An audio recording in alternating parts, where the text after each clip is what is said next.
तयार झालेली आहे ओली भेळ आणि ताईसाठी खास. आणि मला असं वाटतं की सागर भाऊंना माहितीये की मी कच्चा कांदा नाही खात. हा त्यामुळे ते माझं त्यांनी कांदा पाठांतर नाही झालेलं आहे टाकलेला असं छान असं. हो हो अजिबात नाही टाकलाय. लक्षात आहे वाटतं. मग बघा कसं बरोबर. या ना ताई टेस्ट हा, करा. आधी तुम्ही करा टेस्ट. बघा मी तर रोजच करते इथे येऊन भेळ. हा हा आज तुम्हाला मी खास घेऊन आले.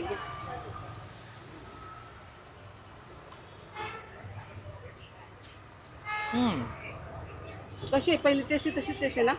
जशीच्या तशी. एक नंबर. सागर भाऊ एक नंबर. थँक्यू. झालं ना काम? हा हे झालं. तुम्हाला खायची भेळ अजून? ही भेळ खायची अजून? हा सागर भाऊची बातच निराळी आहे. हा. मग सागर भाऊची भेळ अशी आहे ना की कुठूनही लोक खायला येतात. आपण आता बघा तुम्हाला मी तिथून आणलं ना, तुम्हाला चला जा, मी याच्या अगोदर पण एकदा गेले हो. होते, त्यामुळे आलो ना आपण आता खायला. आवडली ना? ती चव जिभेवर रेंगाळत होती ना. अजून माझा जिभेचे चोचले पुरवले पाहिजे.